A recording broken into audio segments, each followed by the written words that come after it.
अस्सलाम वालेकुम। Lecture 19 start करते हैं जी। कैफ 1 FAR 1 का यूएल का नोट मैंने पिछली क्लास में ज़रा गुस्से में आके नहीं बनाया क्योंकि बच्चों ने कम बनाया हुआ था। ठीक है, तो बहरहाल ये यूएल का नोट आपका आज भी होमवर्क में चला गया, लेकिन जाहिर है उस जैसा ही मिलता जुलता केएल का नोट था वो मैंने बना दिया था पहले भूले से, वरना वो भी ना बनाता। तो खैर केएल का नोट बनाएंगे, फिर क्वेश्चन 69 59 ये नोट बनाने हैं, और 64 का भी 69 का भी 59 तीन नोट बनाएंगे हम। फिर फैम वाला सवाल आपको हैंडआउट में दिया है, इसको मैंने कुछ काटा वाटा करके कुछ आपके काबिल कर दिया है, ठीक है, कि जिसको आप ट्राई कर सकें। बाकी ये सवाल मैंने कल मुकम्मल सॉल्व करना है क्लास में, ठीक है ना। ये हमारा आज का प्लान होगा। तो सबसे पहले हम क्वेश्चन 59 का नोट बनाते हैं, जो पीपीई का नोट हमसे रिक्वायर किया गया था 31 दिसंबर 18 को, ठीक है जी।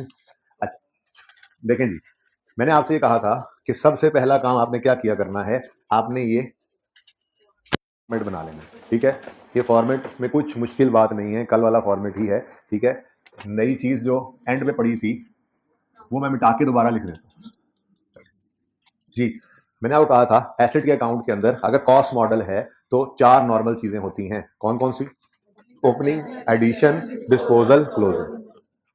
कॉस्ट मॉडल हो तो अक्यूमुलेटेड डेप्रिसिएशन अकाउंट के अंदर चार ही नॉर्मल चीजें होती हैं: ओपनिंग, डेप्ट and expense for the year, disposal जो डेबिट साइड पे आता है, और क्लोजिंग, ठीक है।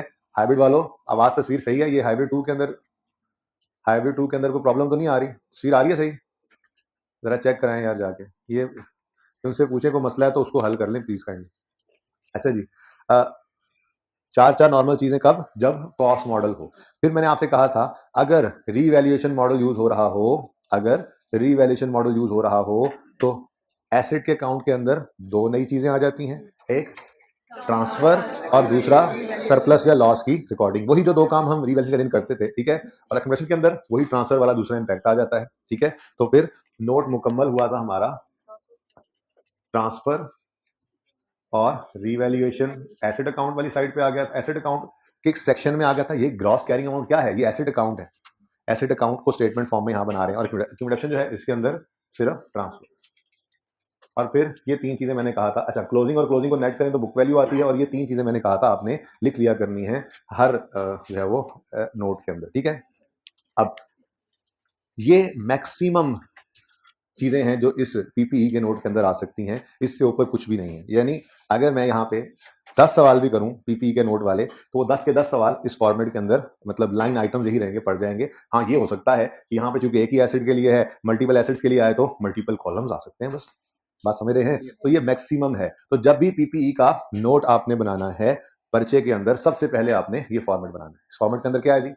कंपनी का नाम, नोट्स टू द फाइनेंशियल, क्योंकि इस सवाल में कंपनी का नाम नहीं था, ठीक है। Notes to the financial statement for the year ended 31 December 2018, ठीक हो गया जी। फिर उसके बाद क्या है, किस चीज का नोट बना रहे हैं? प्रॉपर्टी, प्लांट एंड, कोई भी नंबर लगा सकते हैं, 1 2 3 4 10 15 जो भी लगा लें, एक नंबर भी लगा सकते हैं, ठीक है।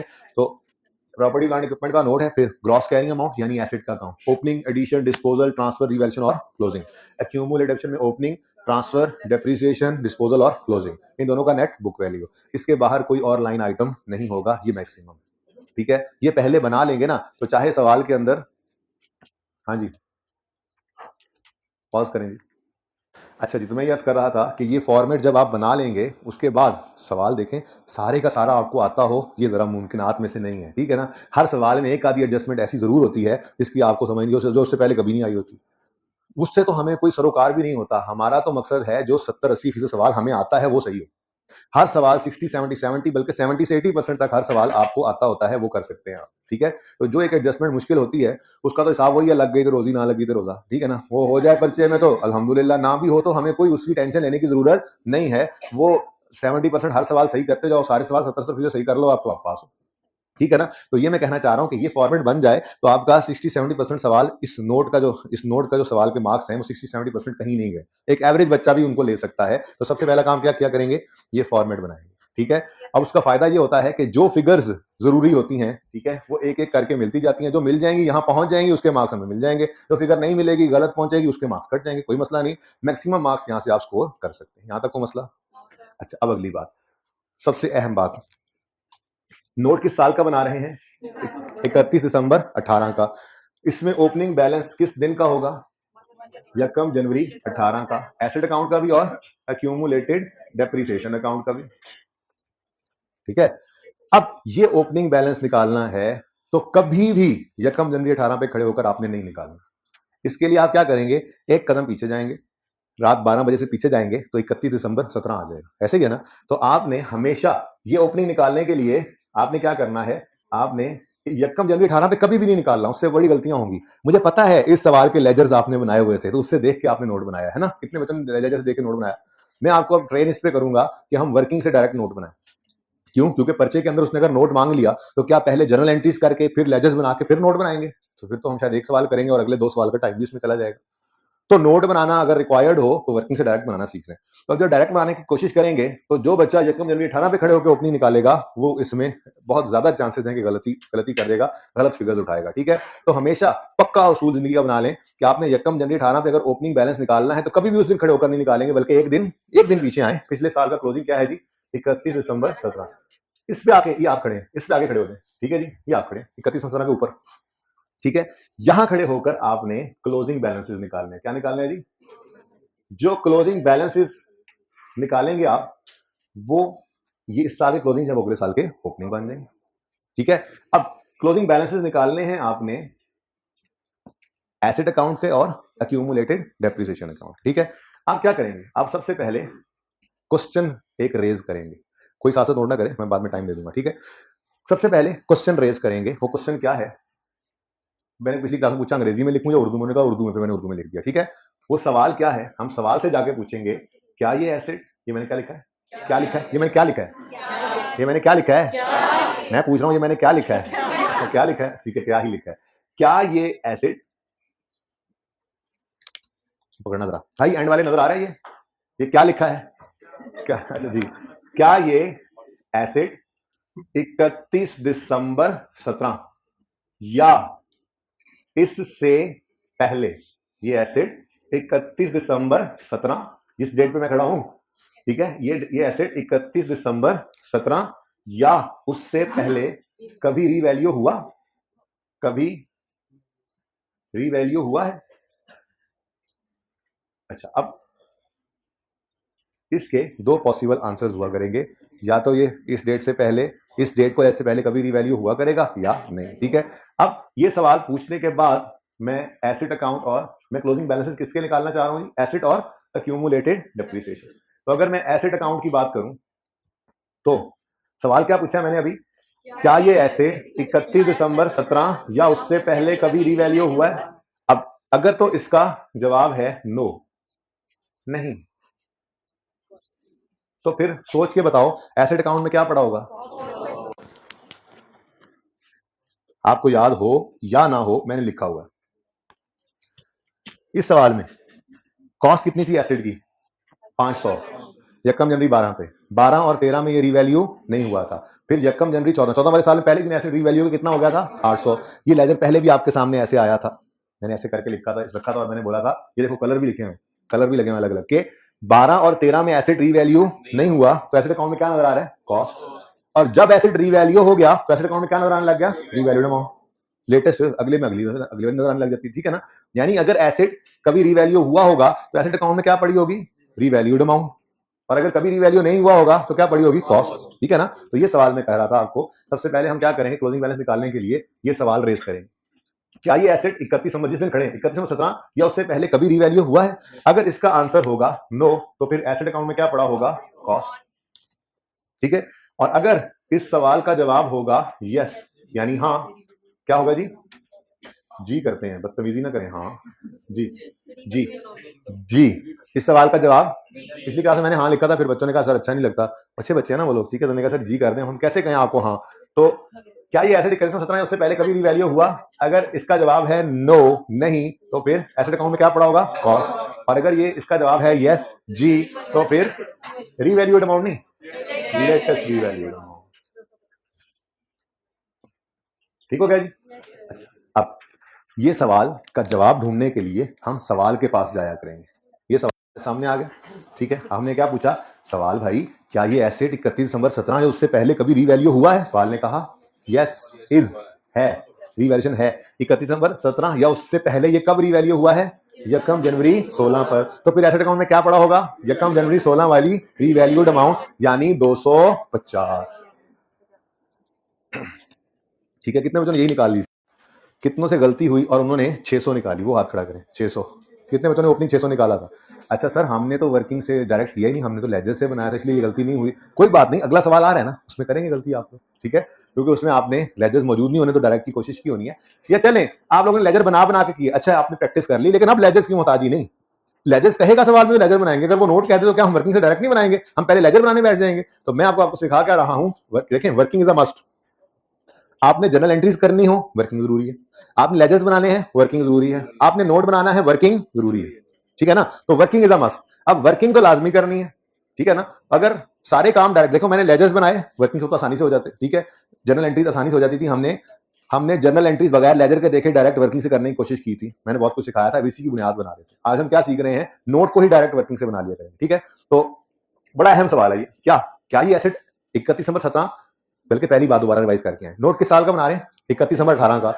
ओपनिंग चाहिए किस दिन? यकम जनवरी 18 पे। कभी भी यहां खड़े होकर कैलकुलेट नहीं करना, एक दिन पीछे आएंगे, 31 दिसंबर 17 पे खड़े होकर हम ये सवाल रेज करेंगे, क्या ये एसेट 31 दिसंबर 17 या उससे पहले कभी रीवैल्यू हुआ? अगर इसका जवाब है यस नो, तो फिर क्या होगा? एसेट अकाउंट में पड़ा हुआ कॉस्ट। और इसका जवाब अगर यस है तो लेटेस्ट रीवैल्यूड अमाउंट। अब हमारे सवाल को हम जब देखते हैं, सवाल को ये पूछते हैं ना कि क्या ये 31 दिसंबर 17 या उससे पहले कभी रिवैल्यू हुआ है, तो सवाल का जवाब आया हाँ जी हुआ है। तो किस दिन हुआ है? ये यकम जनवरी 16 को हुआ है। हमने कहा इसका मतलब एसेट अकाउंट में यकम जनवरी 16 वाली रिवैल्यूड अमाउंट पड़ी होगी, यानी 250। ठीक है, तो ये 250 31 दिसंबर 17 का क्लोजिंग बैलेंस है एसेट अकाउंट का। ठीक है, अगर ये 31 दिसंबर 17 का क्लोजिंग है तो फिर यही यकम जनवरी 18 का ओपनिंग बनेगा। ठीक है, 250 डन। अब यही सवाल अक्यूमुलेटेड डेप्रिसिएशन अकाउंट का बैलेंस भी हमें देगा। दूसरी चीज हमें क्या चाहिए? अक्यूमुलेटेड डेप्रिसिएशन अकाउंट का बैलेंस। अब अगर मेरे प्यारे बच्चों, पागल खानों, ये एसेट 31 दिसंबर 17 या उससे पहले कभी रिवैल्यू नहीं हुआ, यानी इसका आंसर अगर क्वेश्चन का नो है, तो फिर अक्यूमुलेटेड डेप्रिसिएशन अकाउंट के अंदर डेप्रिसिएशन पड़ी होगी, डेप्रिसिएशन फ्रॉम, बोलो बोलो बोलो, date of purchase till 31 December 17। ठीक है, और अगर ये एसेट खुदा ना खास्ता कभी 31 दिसंबर 17 या उससे पहले हाँ जी रीवैल्यू हुआ है, तो फिर एक्यूमुलेटेड डेप्रिसिएशन अकाउंट के अंदर पड़ी होगी depreciation from date of latest revaluation till 31 December 17। ठीक हो गया जी? सही है। अब सवाल तो वही हुआ है, ये 31 दिसंबर 17 या उससे पहले रीवैल्यू हो चुका है। तो अगर रीवैल्यू हो चुका है तो किस दिन हुआ है? यकम जनवरी 16 पर। तो फिर एसेट अकाउंट, एक्यूमुलेशन अकाउंट के अंदर पड़ी होगी डेप्रिसिएशन यकम जनवरी 16 से 31 दिसंबर 17 तक। यकम जनवरी 16 से 31 दिसंबर 17 तक। अब फिगर ढूंढने के लिए हमें जाना पड़ा करेगा वर्किंग। पहली फिगर कहां से मिल गई? सवाल से। दूसरी फिगर के लिए कहां आना पड़ा? वर्किंग में। और ये काम मैंने पहले से प्रैक्टिस करवाया हुआ था आपको, इसीलिए ये येलो लाइंस लगाया करता था। ठीक है, क्या बोला अभी आपको? ये एसेट 31 दिसंबर 17 से पहले रीवैल्यू हुआ है। कब हुआ है? यकम जनवरी 16 पर। तो फिर अक्यूमुलेटेड डेप्रिसिएशन अकाउंट के अंदर डेप्रिसिएशन पड़ी होगी यकम जनवरी 16 से 31 दिसंबर 17 तक, यानी इन दो येलो लाइंस के दरमियान वाली, क्योंकि इस दिन तक की तो ट्रांसफर होकर नील हो जाती थी ना। ठीक है, तो अगर ये एसेट 31 दिसंबर 16 से पहले 17 से पहले कभी रिवैल्यू हुआ है, तो कब हुआ है? यकम जनवरी 16 पे। तो फिर अक्यूमुलेटेड डेप्रिसिएशन अकाउंट के अंदर क्या पड़ा होगा? यकम जनवरी 16 से 31 दिसंबर 17 तक की डेप्रिसिएशन। और वो डेप्रिसिएशन कितनी है जी? 16 और 16 32। 16 और 16 32। तो लेजर से कभी नहीं देखना, हमने लेजर बने हुए हैं, मैं नहीं देख रहा वहां। ठीक है, डायरेक्ट बनाएंगे। तो 32 क्या है जी? इसका जवाब क्यों? क्योंकि इसका जवाब यस आया है। तो डेट ऑफ लास्ट रीवैल्यूएशन यानी यकम जनवरी 16 से 31 दिसंबर 17 तक की डेप्रिसिएशन यहां इकट्ठी हुई पड़ी है, वो कितनी है? 32। तो ये 32 क्या है जी? ये 31 दिसंबर 17 पर अक्यूमुलेटेड डेप्रिसिएशन अकाउंट का क्लोजिंग बैलेंस है। तो अगर ये 31 दिसंबर, ऐसे पर्चे में बैठ के लिखने लग जाना, ये जमानी किया करेंगे। ये तो आपके लिए लिख रहा हूं, आप आज नोट कर लोगे, एक दो बार फिर बोल भी दूंगा, उसके बाद सिर्फ बोल दिया करेंगे पर्चे में, ये नहीं, पर्चे में बस दिमाग के अंदर ये सारी बातें चला के हमने क्लोजिंग को जो है वो ओपनिंग की जगह पे लिख दिया करना। ठीक है ना? बहरहाल ये 32 क्या है जी? 31 दिसंबर 17 पे अक्यूमुलेटेड डेप्रिसिएशन का क्लोजिंग बैलेंस। तो अगर ये 31 दिसंबर 17 का क्लोजिंग है, तो यही यकम जनवरी 18 का ओपनिंग। आधे से ज्यादा काम हो गया है इस नोट का। मुश्किल काम यही होता है जिसमें गलती हो सकती है, इसके बाद तो बिल्कुल आसानियां ही आसानियां। यहां तक कोई मसला है तो पूछे। आपके अलावा? है किसी को कोई मसला? आपको है? नहीं पूछना, नहीं पूछने हैं, पूछने ही नहीं, इजाजत ही नहीं है आप। अभी नहीं, थोड़ी देर में जी। यहां तक कोई मसला? बाकी को कोई मसला नहीं है, ठीक है जी। अब ये साल शुरू करते हैं ऑफिशियली, 18 वाला साल शुरू करना है। 18 वाले साल में क्या हो रहा है? साल के पहले ही दिन एसेट क्या हो रहा है? रीवैल्यू, ठीक है। अब रीवैल्यूएशन के दिन क्या करते थे? ट्रांसफर की एंट्री क्या थी? एक्यूमुलेटेड डेप्रिसिएशन डेबिट यानी माइनस, और एसेट क्रेडिट यानी वो भी माइनस, ठीक है। जमाइयां ले लो तुम, फिर तुम्हें समझ नहीं आती जी। तो 32 रुपए देखो सामने नजर आ रही डेप्शन, वर्किंग में जाने के नोट बना रहे हैं, ओपनिंग निकाल लिया, अब ये अवेलेबल है, ठीक है। तो 32 डेबिट कर दो एक्यूमुलेटेड डेप्रिसिएशन अकाउंट में से, और क्रेडिट कर दो एसेट अकाउंट में। ठीक हो गया? सही है, डन। उसके बाद हो गया एसेट रीवैल्यू? नहीं, अभी ट्रांसफर हुआ है। अब अगला काम करें, सरप्लस या लॉस की रिकॉर्डिंग। सरप्लस है कि लॉस है? एसेट। देखें, बड़ी इंपॉर्टेंट बात,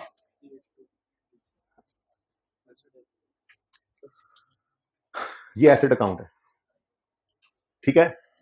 कॉस्ट अलग, एक्यूमुलेशन अलग नहीं है, बुक वैल्यू पे है, पर ये एसेट है, और ये रिवैल्यूएशन सरप्लस, और ये प्रॉफिट एंड लॉस। कल क्या लिखवाया था आपको? पीपी का नोट तो कुछ भी नहीं है, ये तो बस एसेट और एक्यूमुलेशन अकाउंट को स्टेटमेंट फॉर्म में लिखने का नाम है। क्या मैंने ऐसा कुछ लिखा था कि रिवैल्यूएशन सरप्लस को स्टेटमेंट फॉर्म में लिखने का नाम है, या प्रॉफिट एंड लॉस को? नहीं। इसका मतलब नोट जो है पीपीई का, उसके अंदर सिर्फ दो ही अकाउंट्स आते हैं, एसेट और एक्यूमुलेटेड डेप्रिसिएशन, जो हमारी वर्किंग में सिर्फ इस लाइन से डिनोट हो रहे होते हैं, बुक वैल्यू वाली लाइन से। ये दोनों हमारे एसेट का अकाउंट नहीं है, एक्यूमुलेशन का अकाउंट नहीं है। फिर रियल सरप्लस का लेजर बनता नहीं है? बिल्कुल बनता है। वो बनेगा, वो शो कहां होता है? इक्विटी में। कहां शो होता है? एसेट्स में तो नहीं ना आता, वो इक्विटी में क्या था ना, शेयर कैपिटल रिटेन्ड अर्निंग्स के बाद, याद आ रहा है आपको? मैंने प्रेजेंट किया था, नहीं तो मैं ओपन करके दिखा देता हूं अगर कहते हो तो। इक्विटी का आइटम था, और इक्विटी के अंदर हम जाके जब स्टेटमेंट इक्विटी बनाना सीखेंगे ना, तो वहां पे इसको फिर देखेंगे, इसका कॉलम आया करेगा स्पेशली, ठीक है। इसका मतलब पीपीई के नोट में इसकी कोई जगह नहीं है, पीपीई के नोट में प्रॉफिट एंड लॉस की कोई जगह नहीं है, ये अपनी अपनी जगह पे जाते हैं। हाँ, कल इंशाल्लाह मैं एक मूवमेंट बनाना सिखाऊंगा आपको रियल सरप्लस की, पर वो पीपीई के नोट की मेन बॉडी में नहीं आएगी, बल्कि वो आगे जाके सब नोट्स के अंदर आएगी, ठीक है। फिलहाल उसको आपने कंसिडर नहीं करना, फिलहाल मेन बॉडी की बात करें तो मेन बॉडी के अंदर ये जब नोट बनाने लगे तो ये दोनों कॉलम साइड पे कर दें, अब रह गया सिर्फ ये, ठीक है। ये बात इतनी लंबी क्यों की मैंने? मैं कह रहा हूं आपको सरप्लस या लॉस जो आया है उसको रिकॉर्ड करना है, ठीक है। अब एसेट अकाउंट में, यार ये थोड़ा सा तेज करवा दें भाई। एसेट अकाउंट में 382 क्या हो रहा है? बढ़ रहा है, यानी डेबिट हो रहा है। तो एसेट अकाउंट को 382 से जाकर कर देंगे डेबिट।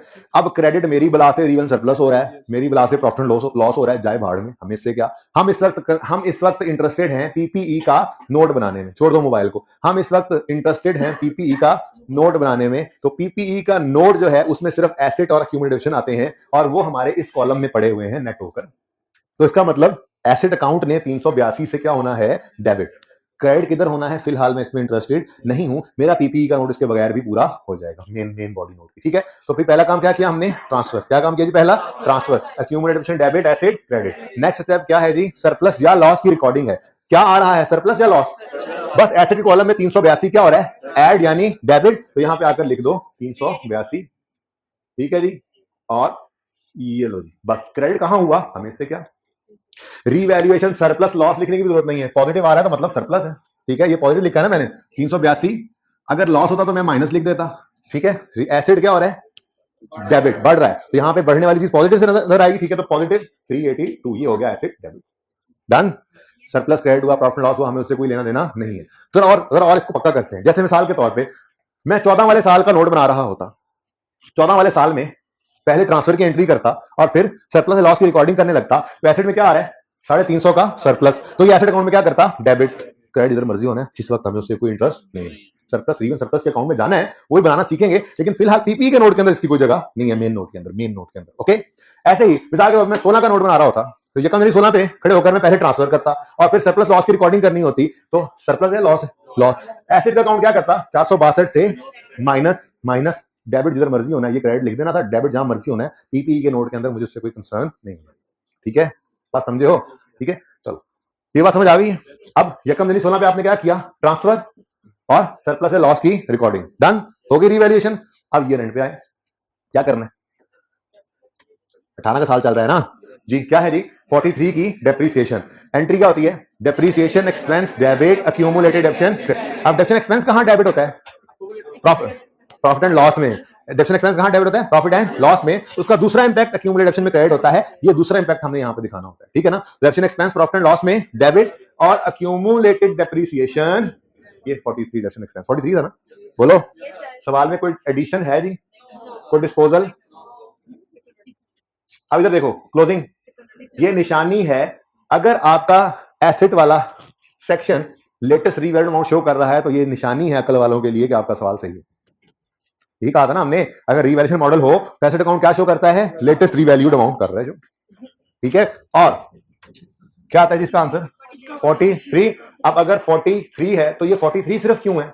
सिर्फ एक साल की डेप्शन क्यों आ रही है? साल के पहले दिन एसेट रीवैल्यू हुआ था तो सारी डेप्शन एलिमिनेट हो गई थी जितनी भी पड़ी थी, ठीक है। अब इस साल में सिर्फ एक साल की डेप्शन होनी है और वो कितनी है? 43। अब कॉस्ट माइनस एक्यूमुलेशन करो, 550। ये बुक वैल्यू है, ये आपकी वर्किंग के क्लोजिंग से मैच करेगी। ये सवाल के सही होने की निशानी है, ठीक हो गया। कौन सा मॉडल यूज किया आज आपने? रीवैल्यूएशन, ठीक है जी। मेथड ऑफ डेप्शन कौन सा यूज किया है? Straight line. लाइफ यूज किया या रेट? लाइफ। अच्छा अब ये देखो, ओरिजिनल लाइफ तो 20 थी, फिर 18 भी हुई, फिर 16 भी हुई, अब 14 भी है। हम 20 यूज करें, 18 करें, 16 करें, 14 करें? जो इस साल में यूज किया ना लेटेस्ट वाली, बस वही लिख देना। जो इस साल डेप्शन एक्सपेंस नजर आ रहा है 43, उसके लिए क्या यूज किया आपने? 14 ईयर्स, तो बस 14 ईयर्स ही लिखो। रेट और तो रेट लिख देते, ठीक है। ये है पीपीई का नोट। कोई मसला है तो पूछ लें। सेम इस वजह से है कि start of the year revaluation, her question में नहीं ऐसा होगा। कौन सा? अगर ये एसेट 31/17 या उससे पहले कभी रीवैल्यू हुआ है तो एक्यूमुलेशन अकाउंट के अंदर क्या पड़ा होगा? डेट ऑफ लेटेस्ट रीवैल्यूएशन से 31/17 तक की डेप्शन। तो ये एसेट रीवैल्यू हुआ था यकम जनवरी 16 पे, तो यकम जनवरी 16 से 31/17 तक यहाँ पर पड़ी होनी चाहिए। और वो हमने सवाल में यहाँ से देखी तो थी, यकम जनवरी 16 से 31/17 के दरमियान जो डेप्शन है वो 16 और 16 32 है, तो यही आ रही, ठीक है। सवाल करो, अगर मुझे रेलेवेंट लगा तो जवाब दूंगा। मुझे यहाँ मैंने डेटर से लेजर से ही बनाया, तो मुझे अभी फ्रीक्वेंटली, हाँ वो करना है फ्रीक्वेंट, और इसी क्लास में करना है अभी कोशिश करके। अच्छा जी,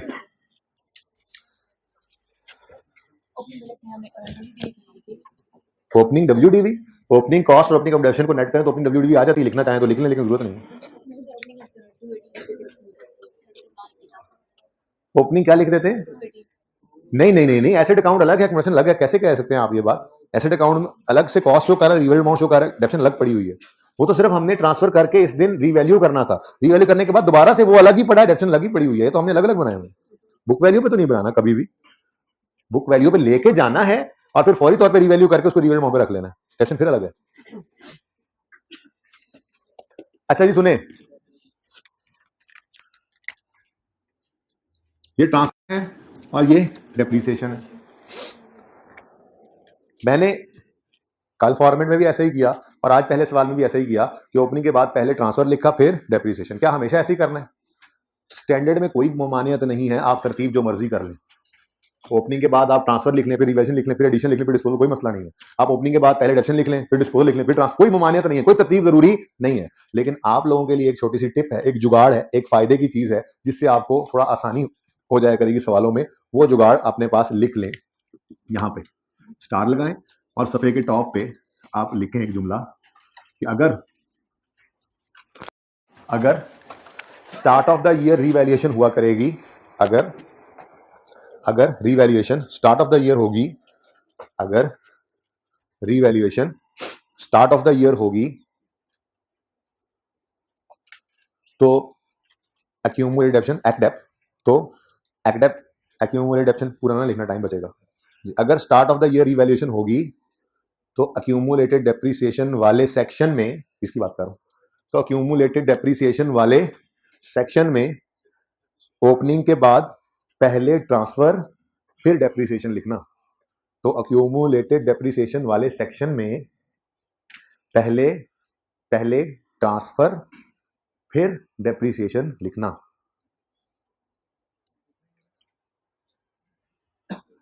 अगर revaluation start of the year होगी तो एक्यूमुलेटेड डेप्शन वाले सेक्शन में ओपनिंग के बाद पहले ट्रांसफर फिर डेप्रिसिएशन लिखना। तो ठीक है, इससे फायदा हो जाएगा, कोई फर्ज नहीं है, स्टैंडर्ड नहीं कहा, उस्ताद ने कहा है, फायदा हो जाएगा इससे। एक गलती जो है उसके चांसेस जरा कम हो जाते हैं। ठीक है, ये इंशाल्लाह अभी अगले सवाल में आपको पता लग जाएगा जब end of the year evaluation होगी। अब स्टार्ट ऑफ द ईयर के लिए आपको क्या उसूल लिखवाया? ओपनिंग के बाद पहले ट्रांसफर फिर डेप्रिसिएशन। तो अगर यही ईयर एंड पे रिवैल्यूएशन चली जाए तो क्या करोगे? पहले डेप्रिसिएशन फिर ट्रांसफर। ये लिखना चाहो तो चाहे लिख लो, ठीक है, वैसे तो एक बात याद हो जाएगी। ठीक है जी। और अगर ईयर एंड रिवैल्यूएशन हो तो एक्यूमुलेशन वाले सेक्शन में ओपनिंग के बाद ये पूरी बात चाहे ना लिखो, उसी कंटिन्यूटी में अगर लिखना है तो ऐसे लिख लो। जरा मैं दोबारा बोलता हूँ, जरा जुमला सामने रखें ना, जरा चुप करके सुने। अगर start of the year revaluation होगी तो एक्यूमुलेशन, ये पहले लिख लिया हुआ है, तो एक्यूमुलेशन वाले सेक्शन में ओपनिंग के बाद पहले ट्रांसफर फिर डेप्रिसिएशन लिखना। और अगर ईयर एंड रिवैल्यूएशन होगी, और अगर ईयर एंड रिवैल्यूएशन होगी तो लिख लो, तुम अगली बार लिखोगे। पेन नहीं है तो मांग लो किसी से। अजीब आदमी यार, कब से बैठो मुंह उठा के, दो यार इसको पेन भाई, कोई ग्वांडी वांडी। और अगर ईयर एंड रिवैल्यूएशन होगी तो पहले डेप्रिसिएशन फिर ट्रांसफर लिखना, पहले डेप्रिसिएशन फिर ट्रांसफर लिखना। ओके, ये थोड़ी देर फायदा पता लग जाएगा। यार दे दो इसको पेन भाई कोई। जी क्लास में भाई साहब क्या करने आए हैं आप? एंजॉय करने आए हैं? वो कल एक भाई आए थे पहला दिन, वो कहाँ गए? किधर है वो? हाँ, टोपी उतार के छुपने की कोशिश कर रहे हो, ऐसे कैसे छुपोगे? कुछ समझ, तुम मिलने ही आए मुझे क्लास के बाद? खड़े हो जाओ, खड़े हो जाओ, खड़े हो जाओ। ये देखें जी, ये मैंने से कहा था कल मिलने आए, मिलने नहीं आया मुझे। आ जाओगे हैं? अभी फौरन क्लास के बाद मेरे साथ साथ बैठ जाओ। हाँ जी, अब अगला सवाल करते हैं, ईयर एंड रिवैल्यूएशन वाला।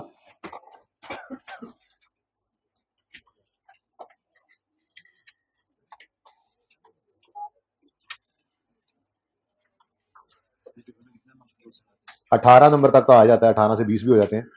हाँ, 17 से 19, 18 से 20 नंबर का आता है सवाल। ये सिर्फ नोट, इसके अलावा तो हर टॉपिक में ये घुसा ही हुआ है आगे 16। और अब अगले जो 3-4, यानी कि हमने इसके बाद कुछ छोटे छोटे टॉपिक्स करने हैं। जैसे प्लीज, जैसे IAS 36 है, कुछ 4-5 दिन लगते हैं। IAS 23 है, कुछ 7-8 दिन लग जाते हैं। फिर IAS 20 है, 3-4 दिन उस पर। IAS 40 है, 4-3-4 दिन उस पर। ये सारे छोटे छोटे टॉपिक्स जो हैं, यानी कि जो मिला जुला के को 15 से 20 दिन में सारे ही हो जाते हैं, वो भी बंच ही है इसके साथ। ये 5 के 5 मिलकर ही अक्सर टेस्ट होते हैं, अलग भी हो सकते हैं। तो ये अराउंड 40 to 45% मार्क्स जो है पर्चे के अंदर इसमें पड़े होते हैं। तो इसकी सिग्निफिकेंस ज्यादा है, मैं समझता हूँ। 18 को नंबर का इसका अपना सवाल आता है, उसके अलावा इसकी सिग्निफिकेंस क्या है? कैश फ्लो के सवाल में भी इसकी एडजस्टमेंट मिलेगी आपको IAS 8 के सवालों में भी इसकी एडजस्टमेंट मिलेगी, आपको करेक्शन ऑफ एरर के सवाल में भी इसकी एडजस्टमेंट मिलेगी, आपको NPO के सवाल के अंदर भी इसकी एडजस्टमेंट मिलेगी। इसने आपकी जान को नहीं छोड़नी। तो जब हर टॉपिक के अंदर भी इसकी एडजस्टमेंट आएगी तो हर टॉपिक में 1-2 नंबर साथ ही चल रहे होते हैं इसके भी। तो मेरे हिसाब से तो ये जो 20-22 लेक्चर्स लगाए जाते हैं, ये कोई इसको हल्का लेने वाले या जो इस टॉपिक को हल्का लेते हैं वो फिर सारा FAR 1 परेशान ही रहते हैं। और जो इसको टिका के कर लेते हैं वो हर टॉपिक के अंदर जब भी आता है वो 1 मिनट से इसकी एडजस्टमेंट 1 मिनट के अंदर कर लेते हैं। तो इसकी सिग्निफिकेंस इतनी है, मैं समझता हूँ अराउंड 30 मार्क्स तो कम से कम सिर्फ IAS 16 के होते ही हैं हमारे पर्चे में, मोर और लेस। ठीक है ना, अपना सवाल अलग और हर जगह इसकी टांग अलग। ठीक है, उसके बाद फिर 36 इसी के साथ मिक्स हो जाता है, 20 इसी के साथ मिक्स हो जाता है, 23 अक्सर इसी के साथ मिक्स हो जाता है, जो स्टैंडर्ड्स हैं जो हमने आगे पढ़ने हैं। ठीक है, तो ये सारा बंच मिला के को अराउंड 40 to 45 मार्क्स का, ये अब से ऑनवर्ड्स को 15 से 20 दिन के अंदर अंदर हम ये सारे पढ़ लेंगे। ठीक है, तो ये अराउंड 40 to 45% मार्क्स होते हैं। उसके बाद फिर टॉपिक्स जो है उन पर टाइम कम लगता है, मार्क्स जरा ज्यादा होते हैं। ये सबसे लेंथी, मैंने बताया था सबसे ज्यादा टाइम इस टॉपिक में लगता है। लेकिन बोर तो अभी नहीं हुए ना, बस अब 1-2 दिन बाद जब बोर होना शुरू करोगे तो मैं छोटी मोटी चीजें इसकी पेंडिंग कर देता होता हूँ, फिर वो साथ साथ। तो एक दिन छोटा सा काम रहेगा जी, फुल डेप्थ ऐसे का सवाल रहेगा जी, चलो आज ये कर लेते हैं, जितना टाइम मिला ऐसे करके फिर कर लेते हैं। 20-22 दिन तक मेन काम इसका हम कर लेंगे इंशाल्लाह। ठीक है, SQL ये होमवर्क में था जी, क्वेश्चन 64। देखें जी, मैंने कहा सबसे पहला काम क्या करना है, ये फॉर्मेट बनाना है आप। सबसे पहला काम ये format, SQL notes of statement for the 31 December 17, opening, addition, disposal, transfer, revaluation, closing. चुप करके बना लो, कोई और चीज आनी नहीं है इसके अलावा। फिर ओपनिंग, डिस्पोजल, क्लोजिंग, रह गया ट्रांसफर और डेप्रिसिएशन। एक उसूल लिखवाया थोड़ी देर पहले, अगर start of the year revaluation है तो पहले ट्रांसफर फिर डेप्रिसिएशन। इस सवाल में तो ईयर एंड पे रिवैल्यूएशन है, तो पहले क्या करेंगे, पहले डेप्रिसिएशन लिख लेते हैं, फिर अभी फायदा पता लग जाएगा इसका। बाकी कोई ना करे ऐसे तो उसकी मर्जी है, ये सिर्फ उस्ताद का मशवरा है, एक टिप है, एक जुगाड़ है फायदे के लिए, कोई स्टैंडर्ड की रिक्वायरमेंट नहीं है। कोई ना लिखना चाहे तो ना लिखे। Start of the year revaluation तो पहले ट्रांसफर फिर डेप्रिसिएशन। बाकी मिड ऑफ द ईयर हो, एंड ऑफ द ईयर हो, मिड ऑफ द ईयर का सवाल करना है किसी दिन, हम कर लेंगे, छोटा सा 10 मिनट का काम है। ठीक है, स्टार्ट ऑफ द ईयर के अलावा किसी भी दिन रिवैल्यूएशन हो तो पहले डेप्रिसिएशन लिख लेना, फिर ट्रांसफर, ठीक है जी। नॉर्मली प्रैक्टिकली भी या start of the year revaluation होती है या एंड में, ठीक है ना। लेकिन मिड ऑफ द ईयर कारण लेंगे सवाल, कहीं सवाल हमें करा दे तो कोई मसला नहीं है। प्रैक्टिकली जो है वो मतलब आप इंडस्ट्री में अगर जाएंगे तो देखेंगे नॉर्मली जो वो साल के शुरू या एंड पे ही होती है, प्रैक्टिस ही होती है उसकी, ठीक है। एनीवेज ये जी हमारे नोट की मेन बॉडी बन गई, कोई मसला इसमें। ये आपने जितनी क्विकली हो सके, अभी आगे ना 2 से 3 दिन हमने इस नोट पे लगाने हैं, कल का दिन, फिर एक दिन और, शायद एक दिन और, यानी कि आज के अलावा 2 से 3 दिन, फिर इस नोट को रोक देंगे। लेकिन ये फिर भी रुकेगा नहीं, क्यों? मैं उसके बाद आइए 36 शुरू करूंगा, 3-4 दिन में पूरा होगा, उसके सवाल अलग करेंगे और फिर आपको एक सवाल टेस्ट में या होमवर्क में मिलेगा जिसमें फिर आपने नोट बनाना होगा, उस नोट में बाकी सारा भी होगा, आइए 36 भी मिक्स होगा। फिर आइए 73 पढ़ेंगे 8-9 दिन लगा के, उसके सवाल पास पेपर के अलग करेंगे, फिर जब वो मुकम्मल होगा फिर आपको टेस्ट में या क्लास वर्क के होमवर्क के अंदर एक सवाल मिलेगा नोट का, जो जाहिर है करवाया भी करूंगा, वो पूरा नोट बनाओगे, बीच में IS-23 भी मिक्स हुआ पड़ा होगा। फिर IS-20 करेंगे गवर्नमेंट ग्रांट, अब वो टॉपिक पूरा करने के बाद उसके सवाल अलग करेंगे, फिर एंड पे आपको एक टेस्ट में या होमवर्क में सवाल मिलेगा जिसमें फिर नोट बनाएंगे, उसके अंदर गवर्नमेंट ग्रांट मिक्स हुआ पड़ा होगा। तो ये IS-16 का PPE का नोट जो है, ये समझ लो कि अगले 15-20 दिन भी चलते रहना है, लेकिन ये 3-4 दिन के बाद इसकी जरा फ्रीक्वेंसी इस तरह से हो जाएगी कि हफ्ते बाद एक नोट आ जाया करेगा आपकी जिंदगी में, और फिर ये चलता रहेगा आगे हर टॉपिक के बाद मिक्सचर के साथ। तो इसका मतलब कोई 5-6 नोट में क्लास में बनवाऊंगा, लेकिन शायद 2 से 3 नोट यहां बनाकर एक बार फिर अगले टॉपिक्स पे हमें जाना पड़े, ताकि हम ये जो इंटीग्रेटेड टॉपिक्स होते हैं ना, इनको भी साथ साथ तैयार करें। आइए 36 और 16 मिक्स हो रहा है, 23 और 16 मिक्स हो रहा है, 20 और 16 वो मिक्स करना तो यहीं भी सीखना है, ठीक है। तो इस तरह से हमारी प्लानिंग चलेगी। ओके, अच्छा जी, दरवाजा खुल रहा है, आप लोग उधर देख रहे हैं, कोई वजह है इसकी? चौकीदारों, अच्छा जी। अब नोट किस साल का बना रहे हैं जी? 31 दिसंबर 17 का। ओपनिंग किस दिन के चाहिए होंगे फिर? 1 जनवरी 17 पे। लेकिन इनको कैलकुलेट किस दिन करेंगे? बिल्कुल वैसी लाइन खींचो भैया, देखो ऐसे 31 दिसंबर 16, एक दिन पहले ये खड़े हो गए आप, 31-16 के ऊपर खड़े हैं आप, ठीक है। अब 31-16 पे खड़े होकर आपने क्लोजिंग बैलेंसेस निकालने हैं एसिड के और अक्यूमुलेटेड डेप्रिसिएशन के। अब देखो वो लंबे सवालों से जरा छोटा कर दिया सवालों को जी। सवाल, क्या ये एसिड 31 दिसंबर 16 या उससे पहले कभी रिवैल्यू हुआ? अब सवाल के पास जाएंगे तो 31 दिसंबर 16 या उससे पहले ये रिवैल्यू हुआ है, किस दिन हुआ है? 31 दिसंबर 15 पे। तो फिर एसिड अकाउंट में क्या पड़ा होगा? 31 दिसंबर 15 वाली रिवैल्यूड अमाउंट, यानी 208, ठीक है। और अगला सवाल, अगर ये एसिड रीवैल्यू हुआ है कभी, तो फिर एक्यूमुलेशन अकाउंट के अंदर इसकी डेट ऑफ, ये लास्ट वाली रिवैल्यूएशन से डेट ऑफ सेल कह रहा हूं, 31 दिसंबर 16 तक की डिडक्शन पड़ी होगी, ठीक है, वो ये सिखाया है। अब लास्ट रिवैल्यूएशन किस दिन हुई है? 31 दिसंबर 15 पर, और हम खड़े हैं 31 दिसंबर 16 पर, तो फिर 31 दिसंबर 15 से 31 दिसंबर 16 तक की डिडक्शन एक्यूमुलेशन अकाउंट के अंदर इकट्ठी हुई पड़ी होगी। बोलो, ये मिलेगी हमें कहां से? वर्किंग में से। वर्किंग में से, ये वर्किंग है जी हमारी। 31 दिसंबर 15 पे ये एसिड रीवैल्यू हुआ है, तो एक्यूमुलेशन अकाउंट के अंदर 31 दिसंबर 15 से 31 दिसंबर 16 के दरमियान जितनी डिडक्शन है वो एक ही डिडक्शन है, कितनी? 35। ये 35 की डिडक्शन 31 से 16 पे एक्यूमुलेट हुई पड़ी होगी। क्यों? देखो 31 दिसंबर 15 तक की डेप्रिसिएशन तो वैसे ही एलिमिनेट होकर खत्म हो चुकी है, तो 31 दिसंबर 16 में खड़े होकर जब हम देखेंगे एक्यूमुलेशन अकाउंट के अंदर कितना बैलेंस पड़ा है, तो वो 31 दिसंबर 15 से 31 दिसंबर 16 के दरमियान वाली डिडक्शन ही होगी ना। और वो कितनी, एक साल गुजरा है तो एक साल की ही डेप्रिसिएशन होगी, कितनी है जी? 35। तो 31 दिसंबर 16 पर एक्यूमुलेटेड डिडक्शन का क्लोजिंग बैलेंस क्या होगा जी? 35। लो भाई, लो भाई, लो भाई, लो भाई, आगे भाई, आगे ये आगे हमारे बैलेंसेस 10 रुपए 10 रुपए 10 रुपए हैं जी। लो भाई, तो 208 31 दिसंबर 16 का अगर क्लोजिंग है तो यही 1 जनवरी 17 का ओपनिंग एसिड का। 35 अगर अक्यूमुलेटेड डेप्शन का क्लोजिंग है 31 दिसंबर 16 पे, तो यही 1 जनवरी 17 का ओपनिंग बन जाएगा। नहीं नेट करके लिखना, नेट करके नहीं लिखना, ये दोनों अलग अलग हैं, ठीक है, अलग अलग ही रखना है। ओके, लो भाई, अब 17 का साल शुरू हुआ चाहता है लाहौर से गिरदोनवा में, बाकी शहरों वाले अपने टाइम के हिसाब से साल 17 को शुरू कर लेंगे, ठीक है जी। हाँ जी बोले, 17 का साल शुरू हो रहा है। क्या हो रहा है 17 में? जाग रहे हो ना? रीवैल्यू हो रहा है, लेकिन रीवैल्यू हो रहा है 31 दिसंबर 17। इसका मतलब पहले करेंगे डेप्रीशिएट, फिर करेंगे रीवैल्यू। अब 17 के साल की डेप्रिसिएशन कितनी है? वही 35 ही होनी है भाई जी। 31 दिसंबर 17 के साल की डेप्रिसिएशन देखो, 35 एंट्री बोलो, depreciation expense profit and loss में डेबिट, अक्यूमुलेशन हमारे नोट में क्रेडिट। तो depreciation expense profit and loss में डेबिट और अक्यूमुलेटेड डेप्रीसिएशन क्रेडिट। ये फायदा है end of the year revaluation वाले सवाल में पहले डेप्रिसिएशन लिखने का। एक मिनट सब्र कर दो। अब 31 दिसंबर 15 पे ये एसिड क्या होने जा रहा है? रीवैल्यू। रीवैल्यूएशन के दिन खड़े होकर क्या करते हैं? पहला काम ट्रांसफर और दूसरा सरप्लस लॉस की रिकॉर्डिंग। ट्रांसफर करना है तो कितना बैलेंस इकट्ठा हो चुका है? 35 नहीं है, अब 70 है। इसलिए कहा था आपको फायदा हो जाएगा, end of the year revaluation हो तो पहले डेप्शन लिख लो फिर ट्रांसफर। ओके, यकम जनवरी 17 पे ओपनिंग 35 निकल आया, समझ आती है। अब 17 के साल में डेप्रीसिएशन एक्सपेंस कितना है जी? 35 का डेप्शन एक्सपेंस डेबिट एक्यूमुलेशन क्रेडिट की एंट्री पड़ी, डन। अब 31 दिसंबर 17 पे एसेट पहुंच गया। अब 31 17 पे इसको क्या करना है? रीवैल्यू। तो पहला काम क्या करोगे? ट्रांसफर। ट्रांसफर के लिए डेप्शन अकाउंट अकाउंट के अंदर कितना डेप्शन का बैलेंस पड़ा हुआ है? 35 या 70? 70 इकट्ठा हो गया ना, ठीक है। तो 70 को क्या कर देंगे? ट्रांसफर। फिर मैंने ये कहा, इसलिए मैंने कहा था कि अगर end of the year revaluation हो तो पहले डेप्रिसिएशन लिखो फिर ट्रांसफर, ताकि ओपनिंग प्लस इस साल की डेप्शन इकट्ठी होकर ईयर एंड तक जो फिगर निकलनी है वो आपके सामने आ जाए इजीली। आप अगर आप पहले ट्रांसफर लिखते तो हो सकता है कंफ्यूज होकर आप 35 को ट्रांसफर कर देते, जो कि गलत होता, ठीक है। अब बताओ 31 दिसंबर 17 तक ये एसेट कितना डेफिसिट हो चुका है? 35 और 35 70। अब 31 दिसंबर 17 पे इसको क्या करना है? हमने ट्रांसफर करना है एसेट अकाउंट में, ताकि एसेट अकाउंट उस पे आ जाए बुक वैल्यू पे। तो फिर एंट्री बोलो एक्यूमुलेटेड डेप्रीसिएशन डेबिट 70 से, एक्यूमुलेशन डेबिट 70 से अब नील हो गया बैलेंस, एलिमिनेट हो गया ना 31 दिसंबर 17 पे। एक्यूमुलेटेड डेप्रीसिएशन डेबिट और एसेट क्रेडिट, ठीक हो गया जी। उसके बाद सरप्लस है, लॉस की रिकॉर्डिंग है।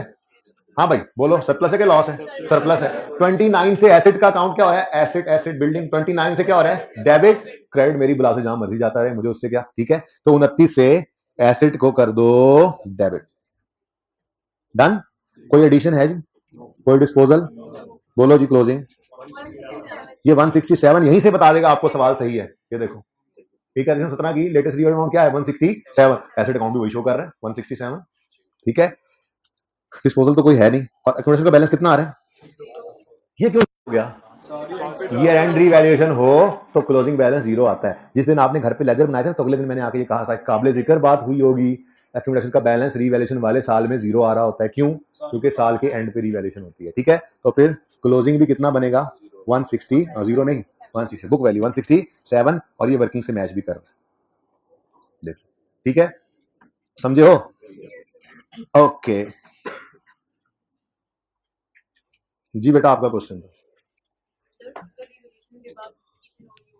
हाँ नहीं, अगर एडिशन इस साल में तो ओपनिंग में कैसे ऐड कर सकते हैं, ठीक है। हाँ, अब अगली बात है कि रीवैल्यूएशन में कौन से एसेट आएंगे, वो सवाल खुद बताएगा। अगर इस साल में कोई एडिशन हो रहा है और आपने start of the year revaluation करनी है, तो फिर देखना होगा, सवाल बताएगा कि ओपनिंग वालों को रिवैल्यू करना है या एडिशन को भी। एडिशन को ऐसे करने की जरूरत नहीं होती, क्योंकि उस दिन उसकी फेयर वैल्यू की कॉस्ट होती है। खैर, ईयर एंड पे पहुंच गए हैं, रिवैल्यू करना है। कोई पहले से चले आ रहे थे, कोई इस साल खरीदे हैं, किसको रिवैल्यू करना है किसको नहीं, ये सवाल बताएगा, ठीक है। आपको परेशान होने की जरूरत नहीं, खुद से कुछ अज्यूम नहीं करना पड़ेगा, ठीक है, सही है ना। अभी वैसे ऐसी कोई बात सवाल में है नहीं अभी तक, जब आएगी तो फिर देखेंगे। नहीं होता, हो रहा हूँ साइड पे, या अल्लाह इस टेबल पे रहम फरमा।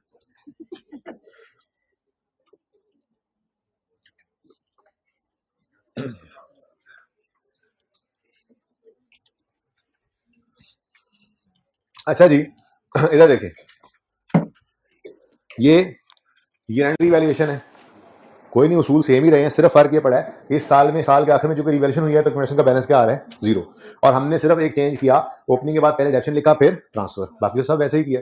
यहाँ पे क्योंकि start of the year revaluation थी तो डेप्शन में कुछ बैलेंस, एक्यूमुलेशन के अंदर कुछ बैलेंस आ रहा है, और बाकी हमने यहाँ पे पहले ट्रांसफर लिखा फिर डेप्शन। ये दोनों सवाल आमने सामने हैं।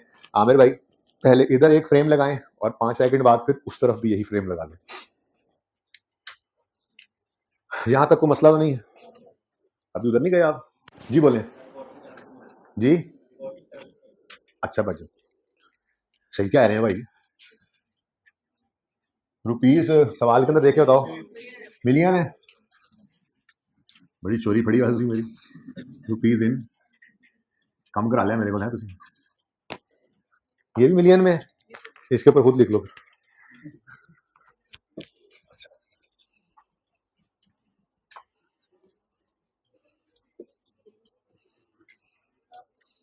ये रुपीस इन मिलियन लिखने की कोशिश की है मैंने।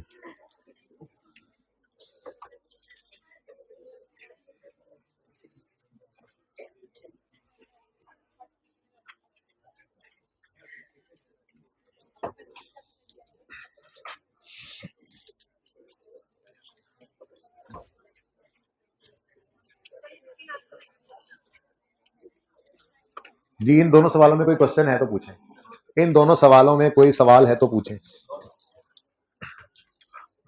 नहीं है, चलें आगे, कोई कंफ्यूजन तो नहीं है किसी को? चलें जी, फिर अब एसेट्स को बेचते भी हैं। बातें ना करें प्लीज बेटा, प्लीज बातें ना करें। केएल का नोट बनाते हैं जी, और देखें फटाफट कोई चीज जो बनी है वो क्या है, format. Opening, addition, disposal, transfer आप लोग घर से करके आए, इसलिए मुझे कोई जरूरत नहीं टाइम देने की। कितने बच्चों ने ये सवाल अटेम्प्ट किया था? सही सही करना तो कभी भी सवाल नहीं होता मेरा। नहीं, बाकी बच्चों ने अगली बार जब ये पेपर देना तब करना है अटेम्प्ट। किस किसने नहीं अटेम्प्ट किया हाथ खड़ा करें। नहीं अटेम्प्ट किया हाथ खड़ा करें। ये जिन्होंने अभी थोड़े पहले हाथ नहीं खड़े किए थे वो अब हाथ खड़ा करें, जल्दी करें शाबाश। नहीं अटेम्प्ट किया, दोबारा सवाल, कितने बच्चों ने अटेम्प्ट किया है? अच्छा हाथ नीचे करें, कितनों ने नहीं अटेम्प्ट किया? अब कुछ बच्चों ने दोनों दफा हाथ खड़ा नहीं किया, अब मैं उनको खड़ा कर दूं, क्लास से निकाल दूं? कुछ जवाब तो दिया करें सर, साढ़े लो जवाब दे। ओके ठीक है जी, अगली बार कोई बात नहीं, अगली बार सर अगली बार कर लीजिएगा जी। बच्चों सबसे पहला काम क्या करेंगे, फॉर्मेट। फॉर्मेट बनाएंगे, opening, addition, disposal, transfer, revaluation, closing. Opening, अब चूंकि केएल वाले सवाल में start of the year revaluation है, इसलिए मैंने पहले ट्रांसफर लिखा है, फिर डेप्रिसिएशन। इससे फायदा हो जाता है थोड़ा सा, ठीक है। ताकि कोई ना माने इस बात को तो उसकी मर्जी है, कोई मसला नहीं, अपनी मर्जी करे वो। ओपनिंग, ट्रांसफर, डेप्रिसिएशन और डिस्पोजल और क्लोजिंग, ठीक है जी। शुरू करते हैं जी। नोट बना रहे हैं 31 दिसंबर 16 के साल का, तो ओपनिंग बैलेंस किस दिन चाहिए होगा, यकम जनवरी 16 पर। एसेट अकाउंट का भी और अक्यूमुलेटेड डेप्रिसिएशन अकाउंट। लेकिन बार बार एक काम करना इसलिए होता है कि पक्का हो जाए अब आपको, ठीक है। कॉन्सेप्ट आ गया, अब पक्का भी तो करना है उसको। यकम जनवरी 16 की बजाय कि आप किसके ऊपर खड़े होंगे, 31 दिसंबर 15 पे खड़े होंगे। और 31 15 में खड़े हो गए आप। अच्छा, अब ये जो अंग्रेजियां और उर्दू है ये नहीं लिखनी, पर्चे में जबानी करना है। मैं भी आहिस्ता से देखने कम करता आ। अब इस बार सवाल सिर्फ करेंगे जबानी जबानी, ठीक है। 31 दिसंबर 15 पे आपने ये दो क्लोजिंग निकालने हैं, तो आपने सवाल से क्या सवाल करना है, क्या ये एसेट 31, देखो अभी तक मैंने कोई लेजर कोई एंट्री नहीं देखी, हम नोट डायरेक्ट बना रहे हैं। ये डिस्पोजल का भी नोट डायरेक्ट बनेगा इंशाल्लाह, वर्किंग से ही बनेगा, ठीक है। तो हम सवाल करेंगे, क्या ये एसेट 31 दिसंबर 15 या उससे पहले कभी रीवैल्यू हुआ। अब सवाल से जाकर देखेंगे तो ये एसेट 31 दिसंबर 15 या उससे पहले कभी रीवैल्यू नहीं हुआ। ये थोड़ा डिफरेंट था ना यूएल से, इसलिए मैंने ये करवा दिया। यूएल तो आप इंशाल्लाह कल डिस्कस कर लूंगा उसको भी, लेकिन जिन बच्चों ने इसको नहीं किया अटेम्प्ट, जाहिर सी बात उन्होंने यूएल को भी नहीं किया होगा, तो ये दोनों सवाल कंप्लीट कीजिएगा बहरहाल। अच्छा, तो हमने सवाल किया, सवाल से कि भाई सवाल, क्या ये एसेट 31 दिसंबर 15 या उससे पहले कभी रीवैल्यू हुआ है। सवाल का जवाब आ गया नहीं, नहीं हुआ। हमने कहा अच्छा, अगर ये एसेट 31 दिसंबर 15 उससे पहले कभी रीवैल्यू नहीं हुआ, तो इसका मतलब एसेट अकाउंट में एसेट की कॉस्ट पड़ी होगी। एसेट की कॉस्ट है 200 मिलियन, ठीक है जी। 200 मिलियन एसेट की कॉस्ट है, तो 31 दिसंबर 15 पर एसेट अकाउंट के अंदर 200 पड़ा होगा। अब अगर ये एसेट कभी भी रीवैल्यू नहीं हुआ, तो 31 दिसंबर 15 पे खड़े होकर एक्यूमुलेटेड डेप्शन अकाउंट के अंदर कितनी डेप्शन पड़ी होगी, डेट ऑफ परचेज, पैदाइश के दिन से लेके 31 दिसंबर 15 तक की डेप्शन। अब ये फिगर ढूंढने के लिए देखो, हर बार मैंने वही काम किया है। मैंने आपको पहले भी एक बात बताई थी बेटा कि हम किसी सवाल, किसी टॉपिक के अंदर ऐसा नहीं करेंगे कि हर सवाल का फॉर्मेट डिफरेंट हो, बल्कि हम हर टॉपिक के अंदर जो सवाल है ना, उस हर सवाल को एक तरीके से करेंगे, ताकि आपको कभी ये ना हो कि आइए 16 का सवाल पीपी का आगे शुरू कहां से करना है। अब देखो मैं तीसरा सवाल कर रहा हूं इस वक्त आपके सामने, और तरीका किसी में भी नहीं बदला। कैसे शुरू करना है, फॉर्मेट बनाना है, ओपनिंग कैसे निकालने है, हर एक के बारे में एक जैसा काम चल रहा है। ऐसे ही हर टॉपिक के अंदर चलेगा, ठीक है ना। बस पढ़ते रहिएगा काइंडली जी। तो अगर ये एसेट कभी रीवैल्यू नहीं हुआ, तो फिर अक्यूमुलेटेड डेप्शन अकाउंट के अंदर यकम ये डेट ऑफ परचेज से 31 दिसंबर 15 तक की डेप्शन पड़ी होगी। तो इसके इस फिगर के लिए हम कहां आते हैं, वर्किंग में। हम वर्किंग में आए और हमने देखा 31 दिसंबर 15 तक लाना है यकम जनवरी 10 से। तो वो सारी वर्किंग वैसी डिटेल नहीं की थी हमने, वैसे ही शॉर्टकट ऑलरेडी किया हुआ है। ये 60 रुपीज की डेप्रिसिएशन जो है, ये यकम जनवरी 10 से 31 दिसंबर 15 तक की डेप्शन है जो एक्यूमुलेट हुई पड़ी है एक्यूमुलेशन अकाउंट के अंदर। तो एक्यूमुलेटेड डेप्शन अकाउंट का क्लोजिंग बैलेंस आएगा 60, ठीक हो गया जी। ये 60 कैसे आया जी, डेट ऑफ परचेज यकम जनवरी 10 से 31 दिसंबर 15 तक का डेप्शन का बैलेंस, क्योंकि ये एसेट इससे पहले कभी रिवैल्यू हुआ ही नहीं। अगर होता तो उस दिन तक डेप्शन एलिमिनेट होकर जीरो हो जाया करती थी, यही सिखाता आ रहा था, ठीक है। ओके, अब ये दोनों क्लोजिंग्स पर्चे में ये लिखने की जरूरत भी नहीं है, बस जब याद हो जाए तो बस ये खुद ही कैलकुलेट किया करेंगे, जबानी जबानी वर्किंग से देखकर चीजें और लिख लिया करेंगे, ठीक है। ओपनिंग में बहरहाल 200 एसेट अकाउंट में ओपनिंग आ गया, और 60 जो है वो एक्यूमुलेशन अकाउंट के अंदर, ठीक हो गया जी। ओके, अब 50% काम जो होता है ना वो यहाँ पे हो जाता है। ठीक है, इसके बाद कोई गलती के चांसेस रह नहीं जाते। चलिए अब आगे। अब 16 का साल ऑफिशियली स्टार्ट हुआ और स्टार्ट होते ही एसेट हमारा खैर से रीवैल्यू हो गया। यकम जनवरी 16 पर एसेट रीवैल्यू होकर 480 पे चला गया। तो वर्किंग ऑलरेडी हम कर चुके हैं, वर्किंग के बगैर तो हमारा ना नोट बनता है ना लेजर, कुछ भी नहीं, ठीक है।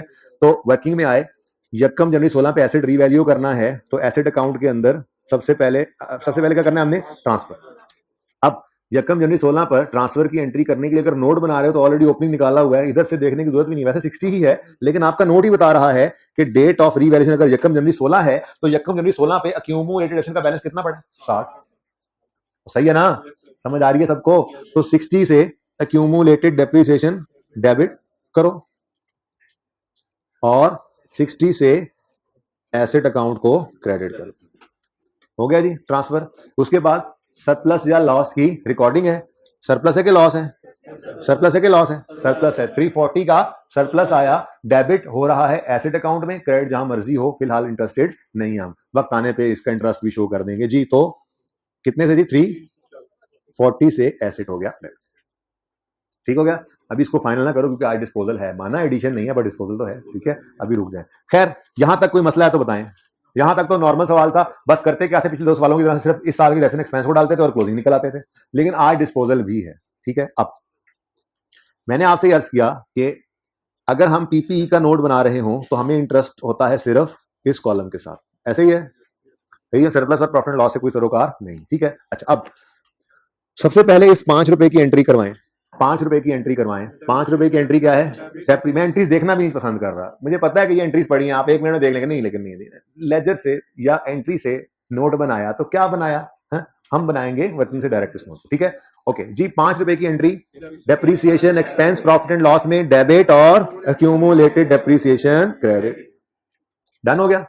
उसके बाद ये 4 रुपए की एंट्री तो है revaluation surplus debit retained earnings credit, ना एसेट को हिट हो रहा है ना ही अक्यूमुलेटेड डेप्रिसिएशन, इसलिए ये 4 की एंट्री जहां होनी है वहां करना। फिलहाल रिक्वायरमेंट है पीपीई का नोट बनाना है, इसमें मुझे इसकी कोई जरूरत नहीं है, डन, सही है। वरना रिटेन्ड अर्निंग्स में इसने क्रेडिट होना है, सरप्लस से डेबिट होना है, लेकिन वो दोनों लेजर्स फिलहाल हमारा जो है वो मकसद नहीं है, हमारा रिक्वायरमेंट भी तो देखना है। हमारी रिक्वायरमेंट क्या है, पीपीई का नोट बनाना है। इस वक्त मैं इस 4 में इंटरेस्टेड नहीं, हाँ कल इंशाल्लाह मैं एक मूवमेंट बनाऊंगा फिर इंटरेस्टेड हो जाएंगे, फिलहाल छोड़ो, ठीक है। नेक्स्ट, ये 283 याद है मैंने कहा था बड़ा खतरनाक है, ये सादा नजर आने वाला 283 जो है ये इतना सादा है नहीं, ठीक है, ये मीसना है, मीसना, ओके। ये 283 बेसिकली बुक वैल्यू है, ये क्या है, बुक वैल्यू है।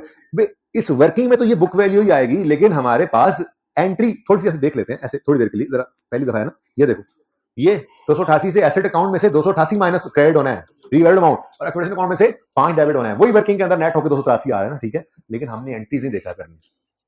जब भी रीवैल्यूड एसेट है और डिस्पोज हो रहा है तो सिंपली अपनी वर्किंग 2 में आओगे, यही 288 और 5 आपको यहां से मिलेगा। यही तो आपको सिखाया था कि 2 ही चीजें चाहिए हमें इस पीपीई का नोट बनाने के लिए, हमें सिर्फ 2 चीजें रिक्वायर्ड है डिस्पोजल की, एक एसेट अकाउंट में से क्या निकलना है, दूसरा अक्यूमुलेटेड एसेट अकाउंट में से क्या निकलना है, तीसरा स्टेप क्या था, कैश, हमारी बला से जहां जाए, तो चौथा स्टेप क्या था, गेन या लॉस, कहां जाता है, प्रॉफिट एंड लॉस में, क्या वो बना रहे हैं इस वक्त। तो इसका मतलब सिर्फ ये 2 चीजें, यानी पहले 2 स्टेप्स मुझे डिस्पोजल का, डिस्पोजल के, अगर मैं पीपीई का नोट बना रहा हूं तो, ठीक है, जागते रहना है, ओके। अब 288, ये वही 288 जो एसेट अकाउंट में क्रेडिट हो रहा है, और ये वही 5 है, किधर गया, किधर गया, किधर गया, ये वही 5 है जो एक्विजिशन अकाउंट में डेबिट हो रहा है, तो सही है ना, बात समझ रहे हो, ठीक है। लेकिन मैं कह रहा हूं कि हम वर्किंग से नहीं देखा करें, ये लेजर से नहीं देखा करेंगे या जनरल एंट्री से नहीं देखा करेंगे, तो वो हमारे लिए बनाने हैं नहीं बनाने ये जरूरी नहीं है। अगर हमें नोट कह रहा है तो वर्किंग तो हमने जरूर की होगी, उस वर्किंग से ही देखकर हम डिस्पोजल ऑफ रीवैल्यूड एसेट को रिकॉर्ड करेंगे। तो स्टेप 1 एसेट अकाउंट, भाई हाइब्रिड 2 के अंदर डिस्टर्बेंस तो नहीं आ रही, भाई हाइब्रिड 2 के अंदर सही आ रही है पिक्चर साकिब, ओके जी। स्टेप 1 एसेट अकाउंट में से जाने वाले एसेट की लेटेस्ट रीवैल्यूड अमाउंट को माइनस करना है, वो कितनी है 288, तो 288 को इधर देखो डिस्पोजल, आप पहले डिस्पोजल लिखा हुआ है, कर एंड पे रहे हैं, भाई मैंने आपको बताया कोई तरतीब जरूरी नहीं है, आप जो मर्जी पहले लिख लो, जो मर्जी बाद में, आपकी मर्जी। डिस्पोज हो गया, एसेट अकाउंट में से एसेट की रीवैल्यूड निकाल दी हमने, और एक्यूमुलेटेड डेप्रिसिएशन अकाउंट में से इसके एक्यूमुलेटेड डेप्रिसिएशन को भी डेबिट कर दें। ये 2 फिगर्स है ना, ये देखो 288 और 5। आज पहला दिन है, एंट्री को चाटी मरवा रहा हूं मैं, ये building credit accumulated depreciation debit, लेकिन पर्चे में नहीं देखना, पर्चे में ये बिल्डिंग को क्रेडिट करोगे 288 से और अक्यूमुलेशन को डेबिट करोगे 5 से, डन हो गया। चलो उसके बाद कुछ रह तो नहीं गया, ये 14 रह तो गया है। अच्छा ये 200 क्या कर रहे हैं, 200 का इसका करना है, लेकिन फिलहाल मैं इसमें इंटरेस्टेड नहीं। इसकी entry surplus debit retain earnings credit, फिलहाल उससे कोई मुझे सरोकार नहीं है। हाँ, इस 14 को पकड़ो, इसकी एंट्री है depreciation expense debit, accumulation credit और डेप्रिसिएशन एक्सपेंस प्रॉफिट लॉस में डेबिट हुआ। ओहो अच्छा, यहाँ तो सिर्फ 5 लिखा हुआ है, ये 5 भी लिखना जरूरी है। कोई ये ना कहे मुझे ये 5 यहां लिखा ही क्यों जब निकालना था। मैं ले जाऊंगा उनको पहले दूसरे तीसरे लेक्चर में, जब पहले दिन मैंने आपको कहा था पहले डेबिट एक्सपेंस को क्रेडिट करोगे तो फिर डिस्पोजल अकाउंट की तरफ फेंकने के लिए डेबिट करोगे ना। पहले इस अकाउंट में क्रेडिट होगी, डेबिट फिर निकलेगी ना। 5 की डेबिट पहले यहां फेंकोगे फिर ही निकालोगे ना। ये पहले, ये दूसरे तीसरे लेक्चर की बात है, जब पहली बार मैंने आपको लेजर बनाना सिखाया था और डेप्रिसिएशन एक्सपेंस की, हाँ डिस्पोजल की, पहले सॉरी डिस्पोजल, जब पहला दिन डिस्पोजल सिखाया था तो डेप्रिसिएशन एक्सपेंस की कैलकुलेशन के अंदर मैंने पहले डेप्रिसिएशन एक्सपेंस पहले कर लिया था। फिर मैंने वो आपको सिखाई थी एक बात कि पहले एसेट की सारी जिंदगी डेप्रिसिएशन क्रेडिट की जाती है एक्यूमुलेशन अकाउंट के अंदर, फिर डिस्पोजल के दिन उसको क्या कर दिया जाता है, डेबिट। तो ये 5 पहले क्रेडिट हुआ फिर डेबिट हुआ, लेकिन सिर्फ ये अकेला 5 नहीं है, असल में 5 भी था और 14 भी था, यानी यहां पर होना चाहिए था 19। ठीक है ना। तो 19 में डिस्पोजल की डेप्रिसिएशन पहले क्रेडिट हुई एक्यूमुलेशन अकाउंट के अंदर, फिर 5 हमने निकाल दिया, डेबिट कर दिया, और एसेट का क्लोजिंग आ गया, बताओ कितना, 192। जस्ट ऐसे ही, वैसे जरूरत तो नहीं होती लेकिन चलो ऐसे चाटी मार लेते हैं। ये देखो, ये देखो, ये क्या है, ये जो रिमेनिंग बिल्डिंग्स थी उनकी रीवैल्यूड अमाउंट है, याद है जिससे डेप्रिसिएशन निकाली थी। ठीक है, तो एसेट अकाउंट भी क्या शो कर रहा है, जो बिल्डिंग्स बच गई हैं उनकी लेटेस्ट रीवैल्यूड अमाउंट ही शो कर रहा है। ठीक हो गया।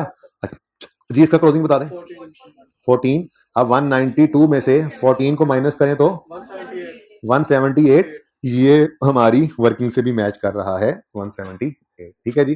तो ये अगर डिस्पोजल भी आ जाए तो कोई इतनी बड़ी मुसीबत नहीं पड़ जाती है हमारे नोट के अंदर, नोट फिर भी वैसे ही बनेगा। ठीक है, लो कोई क्वेश्चन है तो पूछ लो।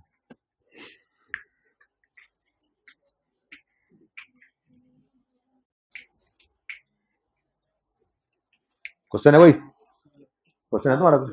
पूछना नहीं है, पूछना नहीं है, चलो पूछ लो एक बार, फिर मुझे लगा कोई जवाब देना तो फिर मैं दूंगा। फजूल क्वेश्चन नहीं है, पूछो यार, तुम्हारे सारे क्वेश्चन बहुत काम के होते हैं, बस मैंने जवाब नहीं देना, तुम्हारे ज़हन पे जोर डालना चाह रहा हूँ कि खुद भी कुछ सीखा करो। तो देखो कितनी बेहतरी आ गई इसके अंदर, ये खुद भी बताएगा क्लास के बाद कि जी मैं ज्यादा कॉन्फिडेंट फील कर रहा होता हूँ, मैं लेक्चर ज्यादा अच्छा समझ के जा रहा होता हूँ। ऐसे तो हैंडीकैप ही रहोगे सारी जिंदगी। अच्छा चलो पूछो सवाल, जवाब देने वाली बात हुई तो नहीं बता देते। सर इसका डिप्रिसिएशन ये जो आप लेजर से नहीं देख के बना रहे हैं, आप कैसे बना रहे हैं इसमें? अभी ये जैसे हमने डिस्पोजल का बनाया ना, अभी प्लस के 5+14, देखिए ये बात की समझ में नहीं। ये बात वर्किंग के अंदर नजर आ रही है। डेप्रिसिएशन, ये भी डेप्रिसिएशन है 5 की और ये भी डेप्रिसिएशन है 14 की, ये दोनों ही प्रॉफिट लॉस में जानी है, डेबिट और एक्यूमुलेशन में होनी है क्रेडिट। लेकिन जो एसिड बिक गया है उसकी डेप्रिसिएशन यहाँ से निकाल के डिस्पोजल अकाउंट में फेंक देनी है। और जोन सी मर्जी डेट हो, हमने नोट बनाना है इस साल के एंड पे खड़े होकर, तो चाहे 31 मार्च को डेप्रिसिएशन डालिए, कोई 31 मई को डालिए, 31 दिसंबर को डालिए, सारी ही डेप्रिसिएशन एक्सपेंस में आ जाएंगी। ठीक है, खामोश जाएं। सवाल या तस्वीर लेनी, फोटो बनानी है, ये ले मेरा भाई ले। केएल का क्वेश्चन नंबर है, भाई कहेंगे तस्वीर मेरी फिर खराब करती तुसी। क्वेश्चन 69, लो भैया, लो भी फोटो वाले भाई।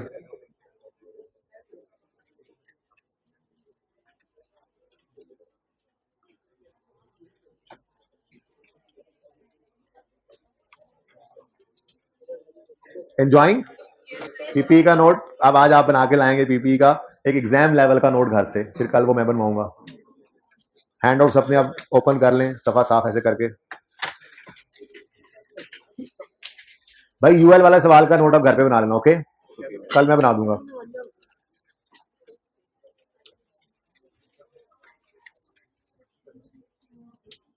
चलें जी अब आगे। लो भाई, ये आज का लेक्चर,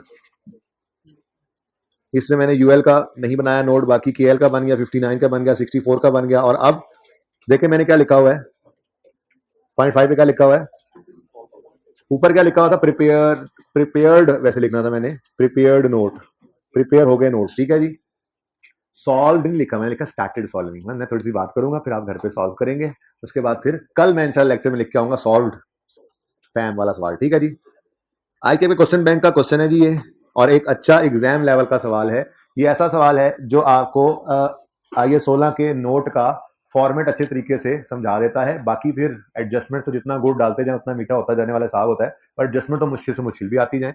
लेकिन बेसिक फॉर्मेट ये सवाल जब मैं कल करवा दूंगा आपको इंशाल्लाह, आप पीपीई का सवाल करने के पीपीई के सवाल के साथ झगड़ा करने के काबिल हो जाएंगे। जो झगड़ा करने के काबिल खुद को समझते होंगे और जो टेस्ट के अंदर इसकी प्रैक्टिस करेंगे उनकी बात कर रहा हूँ।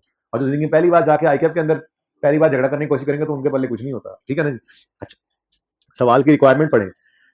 शो डिस्क्लोजर अंडर IAS 16, मैंने कल आपको नाम बताए थे कि इसको वो पीपीई का नोट भी कह देता है, पीपीई का डिस्क्लोजर भी कहता है, फिक्स एसेट स्केड्यूल भी कहता है। इनको फिक्स एसेट का नोट कह दे, वो फिक्स एसेट का डिस्क्लोजर कह दे, या वो फिक्स एसेट स्केड्यूल कह दे। इन नामों से परेशान हो गई है ना, कहना कि ये तो हमने पढ़ा ही नहीं हुआ, ठीक है। ये पीपीई का नोट ही मांग रहा है। IAS 16 का डिस्क्लोजर जो है फिक्स एसेट का, वो वही है जो मैंने आपको बनाना सिखा दिया। उसकी मेन बॉडी फिलहाल हमने बनाना सीख लिया, ठीक है। Show the disclosure under IAS 16 in relation to fixed assets in the notes to the published accounts for the year ending 31 December 15। किस साल का बनाना है हमने नोट? 31 दिसंबर 15 का। अच्छा, अब कुछ लाइनें मैंने जो काटी हैं, खुदारा आपने इनको नहीं काटना, ये सवाल का भरपूर हिस्सा है। ये कल सारी की सारी लाइनें मिट जाएंगी और मैं इन सबको समझाऊंगा। इसलिए ये ना हो के काटा वाटा करके तुम आ जाओ जी सवाल खत्म, नहीं भाई, कल वो सारा कुछ करना है तो फिर आपके लिए कोई नया हैंड आउट नहीं होगा। ओके, बुक प्रोबेबली कल आ जाएगी, मैं कंफर्म कर दूंगा आप लोगों को क्लास में भी, और फिर मैसेज भी करवा दूंगा, प्रोबेबली कल आ जाएगी बुक, ठीक है। उन्होंने यही कहा था। अच्छा, पब्लिशिंग वालों ने, वैसे मैंने पिछले वीक भेज दी थी बुक, लेकिन वो थोड़ा टाइम, मैंने कहा था कि अब अल्लाह करे ऐसा कर दें वो कि ये वो बाइंडिंग वाइंडिंग का मसला ना हो बच्चों को, और सफ़े का मसला ना हो। बच्चे फिर कहते हैं कि यार अब ये दूसरे दिन तो खुल जाती है, तो आप पता नहीं क्या करते हैं। तो वो उन्होंने फिर ये बात कह दी, तो उन्होंने फिर कुछ दिन भी वो बीच में ज़्यादा कर दिए जी, सर वो बाइंडिंग भी तो करानी है। एनीवेज, दुआ करें आ जाए जल्दी। सवाल कह रहा है नोट बनाना है 31 दिसंबर 15 का, ऐसा ही है। Fam had following tangible assets at 31 December 14। ये क्या मुसीबत है, ये क्या चीज है? बनाना नोट 15 का है और ये 14 के बैलेंस दे दिए इसने। वो जो अभी थोड़ी देर पहले रुल के निकाल रहे थे ना ओपनिंग, वो उसने कहा रुलने की जरूरत नहीं है, ये लो, ये 31 दिसंबर 14 की क्लोजिंग है, यही आपके यकम जनवरी 15 के ओपनिंग है। तो लो, आधी जिंदगी तो यहाँ से आसान हो जाएगी आपकी, जब आप घर पे ये नोट बना रहे होंगे, घर पे खुद, ठीक है, मैंने तो बनाना नहीं है, ठीक है। अब ये घर पे खुद नोट बना रहे होंगे तो ओपनिंग बैलेंसेस आपको अवेलेबल है किस किस के? कॉस्ट के, यानी एसेट अकाउंट के, और डेप्रिसिएशन, दरअसल ये एक्यूमुलेटेड डेप्रिसिएशन है और बुक वैल्यू भी दी हुई है उसने, ठीक है। तो ये कॉस्ट, और देखो ना, एज ऑन 31 दिसंबर 14 जो डेप्रिसिएशन है, ये दरअसल एक्यूमुलेटेड डेप्रिसिएशन ही होती है। आगे को यहाँ लिखना चाहिए था एक्यूमुलेटेड डेप्रिसिएशन, लेकिन उसने डेप्रिसिएशन लिखा हो, तो मैंने भी यहाँ पर डेप्रिसिएशन लिखकर ही इसको मैं हर दफा बच्चों को कहता हूँ कि ये एक्यूमुलेटेड डेप्रिसिएशन है, समझाने के लिए, ठीक है। अच्छा, लेकिन लिखा नहीं जा रहा। ओके, लो लो भाई, 4 एसेट्स हैं, 5वीं लाइन नहीं है आपके सामने, मतलब आपको नजर आ रही है आपके हैंडआउट्स पे, पर फिर भी नहीं नजर आ रही। वो क्या है? Asset under construction. ये कॉन्सेप्ट है कैपिटल वर्क इन प्रोग्रेस का, जो कि मैंने अभी तक आपको नहीं दिया, इंट्रो में शायद आपने कहीं पढ़ा हो, इसलिए मैं बहरहाल मैं कल इंशाल्लाह इसके ऊपर पूरी बात करूंगा। ये कैपिटल वर्क इन प्रोग्रेस क्या होता है, फिर इसकी अंदर एंट्रीज कैसे होती हैं, फिर यहाँ से एसेट ट्रांसफर कैसे होता है, ये सारी डिस्कशन करने के बाद ये लाइन ओपन होगी, और पॉइंट 1 की पहली लाइन भी ओपन होगी तब। फिलहाल आपके लिए ये लाइंस नहीं होंगी सवाल में, बल्कि आपके लिए लाइन ये ऐसे बन, अब बाकी सारे हैं ओपनिंग। लैंड का ओपनिंग है, ओहो डेप्रिसिएशन एक्यूमुलेट नहीं आ रही लैंड की, अच्छा सॉरी, लैंड डेप्रिसिएबल एसेट नहीं है, मैं सॉरी, मैं भूल गया। अच्छा, अब उसके बाद बिल्डिंग्स है, कॉस्ट है, एक्यूमुलेटेड डेप्रिसिएशन है 31 दिसंबर 14 की। प्लांट एंड मशीनरी है, कॉस्ट उसकी एक्यूमुलेशन, फिक्सचर्स कॉस्ट एक्यूमुलेशन, हर एक की अलग अलग आ गई। अब ये सवाल वापस वहां चला गया है जहां से हमने कल शुरू की थी डिस्कशन। कल मैंने आपको कॉस्ट मॉडल पर 2 सवाल करवाए थे जिनमें मल्टीपल एसेट्स थे एक साल के अंदर, प्लांट मशीनरी और व्हीकल था, या पता नहीं, प्लांट मशीनरी और फिक्सचर्स थे। तो जितने क्लास ऑफ एसेट्स हों उतने कॉलम्स बन जाएंगे। क्या मतलब? सबसे पहले तो ये डिसाइड करें ना कि आपका फॉर्मेट क्या होगा, जिसको मैं कल इंशाल्लाह फिर जाहिर है सवाल तो करूंगा ही। आप कहोगे जी फैम है, फिर notes to the financial statements है, फिर for the year ended 31 December 15 है। अब देखो, नोट का नंबर कोई 5 कर लो जी, भाई कह रहे हैं 5 कर लें, कभी 5 भी कर लें, कभी मेरी भी सुन लो। उसके बाद इधर देखो, सुन लो, लैंड, ओ भाई मोबाइल मोबाइल छोड़ देना यार, क्या कर रहे हैं मोबाइल पे, कुछ शर्म आती है तुझे यार थोड़ी सी, इतना बड़ा हो गया, मेरे से भी बड़ा हो गया वजन में। कहता नहीं सर ऐसे नहीं, आए जरा वेट स्केल पे चलते हैं, आप खुद को ऐसे इजी ना ले। अच्छा जी ठीक है, ले भाई, ऐसे मत कुछ नोट करें, खबरदार किसी ने कुछ नोट किया, किसी ने पिक्चर लेने की कोशिश की, वो सवाल की पिक्चर दिलवा दूंगा जिसमें मैंने कुछ चीजें काट कर बाकी चीजें लिखी हुई आपके लिए, ठीक है। फॉर्मेट आप खुद बनाएंगे इंशाल्लाह। लैंड है, बिल्डिंग है, प्लांट लिखने लगा था, प्लांट एंड मशीनरी है, फिक्स ड्यूरेज एंड फिटिंग्स हैं।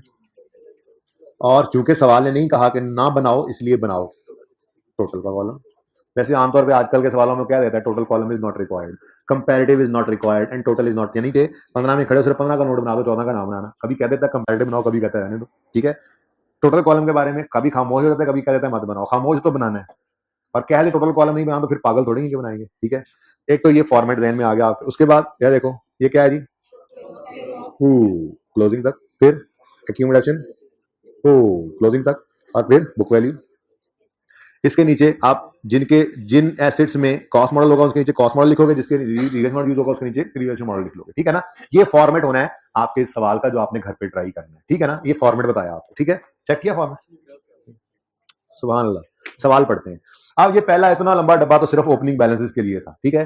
कैपिटल वर्क इन प्रोग्रेस फिलहाल छोड़ देंगे, एसेट अंडर कंस्ट्रक्शन का कल समझाऊंगा, okay. In the year ended 31 following transactions occur.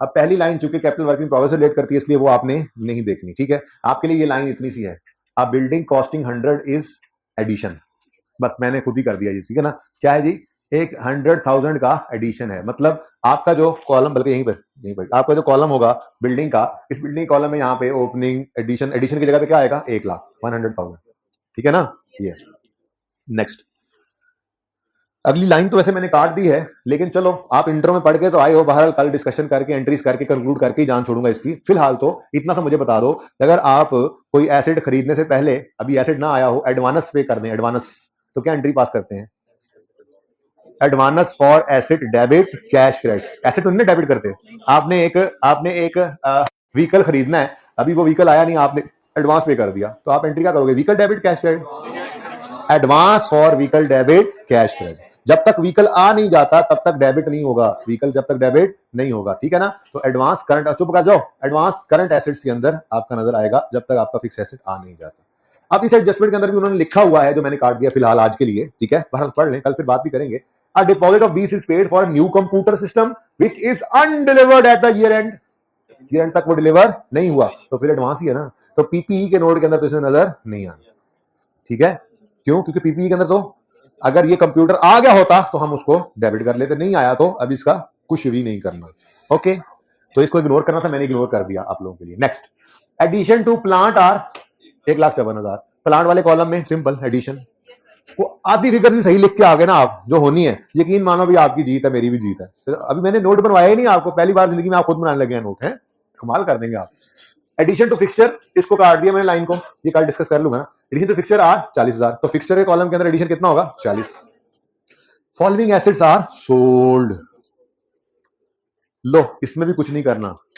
Plant की कॉस्ट भी गिवन है, डेप्रिसिएशन ब्रॉड फॉरवर्ड का मतलब अक्यूमुलेटेड ऑप्शन ये भी गिवन है, सेल प्रोसीड भी गिवन है। लेकिन सेल प्रोसीड का थोड़ी पहले मैंने बताया, नोट बनाते हुए हमने कुछ नहीं करना, ये नोट बनाते हुए हमने इसका कुछ भी नहीं करना। क्यों, क्योंकि ये तो कैश डेबिट करके और फिर गेन लॉस निकालते हैं। नोट के अंदर तो सिर्फ एसेट और अक्यूमुलेटेड डेप्शन के अकाउंट्स हैं। एसेट के अकाउंट से 277 ने क्रेडिट होना है और अक्यूमुलेशन अकाउंट के अंदर से 195 ने डेबिट होना है। ऐसे ही फिक्सचर में 41 ने क्रेडिट होना है और 31 ने डेबिट होना है, तो ठीक है।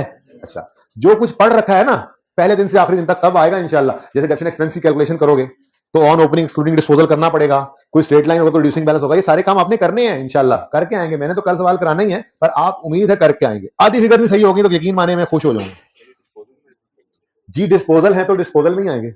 अच्छा सुने सुने सुने सुने, अहम बात, भाई की बात से मुझे एक बात याद आ गई। सवाल में 2-3 एडिशंस लिखे हुए नजर आए, बिल्डिंग भी आ रही है, ड्यूरिंग द ईयर लिख दिया उसने, प्लांट भी लिख दिया, फिक्सचर भी लिख दिया, डेट नहीं लिखी किस दिन आए डेप्रिसिएशन के लिए। फिर डिस्पोज हो रहे हैं 2 एसेट्स, किस दिन हो रहे हैं, डेट नहीं लिखी इसने, ये प्रॉब्लम है, ठीक है। लेकिन एक उसूल है, जो ये नहीं कि सिर्फ इस सवाल के लिए और आगे फिर को नई गोली कराऊंगा आपके लिए तो तैयार करके, ऐसा कुछ नहीं है। ये एक उसूल है जो हमेशा हम अप्लाई करेंगे काउंटिंग के अंदर। वो ये है कि अगर सवाल के अंदर डेट ऑफ एडिशन या डेट ऑफ डिस्पोजल मिसिंग हो तो साल का पहला दिन अज्यूम कर लेना। अभी लिखवाता भी हूं, पहले सुनो क्या मतलब हुआ। मतलब अगर एडिशन की डेट मिसिंग है तो साल का पहला दिन अज्यूम करो, सारा साल डेप्रिशिएट कर दो। सवाल में अगर डेट नहीं है तो क्या अज्यूम करो, ये साल के पहले दिन आया, पूरा साल हमारे पास रहा, पूरा साल डेप्रिशिएट करो। और अगर date of sale date of disposal missing है तो फिर क्या अज्यूम करो, साल का पहला दिन ही तो लिख देना ड्यूरिंग द ईयर। अब नहीं डेट पता तो क्या अज्यूम करो, साल का पहला दिन बिक गया और एक दिन भी डेप्रिशिएट नहीं करो। ये तरीका होगा, ठीक है ना। सवाल की खामोशी केस में डेट दे दे फिर ना करना है, ठीक है ना। सिर्फ सवाल की खामोशी केस के अंदर assumption है। तो ये लिख लें अपने पास, जिंदगी भर के लिए सनद रहे और काम आए, लिख लें इसको। अगर सवाल में डेट ऑफ एडिशन या डेट ऑफ डिस्पोजल मिसिंग हो, वैसे इतना थोड़ा क्यों पढ़ते हैं आप लोग रोजाना, इतने सुस्त हो गए ना आप लोग। मैंने सोचा ये सवाल शायद हो ही जाए क्लास में, एक सवाल ऊपर छोड़ के आया फिर भी नहीं हुआ। हाँ क्या कह रहा था मैं, अगर सवाल में डेट ऑफ एडिशन या डेट ऑफ डिस्पोजल मिसिंग हो, ना दी हुई हो, ठीक है, मिसिंग हो, अगर सवाल में डेट ऑफ एडिशन या डेट ऑफ डिस्पोजल मिसिंग हो तो हमेशा, ये मैं हमेशा लिख रहा हूं, हमेशा साल का पहला दिन अज्यूम कर लेना। तो हमेशा साल का पहला दिन, तो उसे हमेशा साल का पहला दिन अज्यूम कर लेना, उसे मतलब डेट ऑफ सेल या डेट ऑफ परचेज को, ठीक है ना।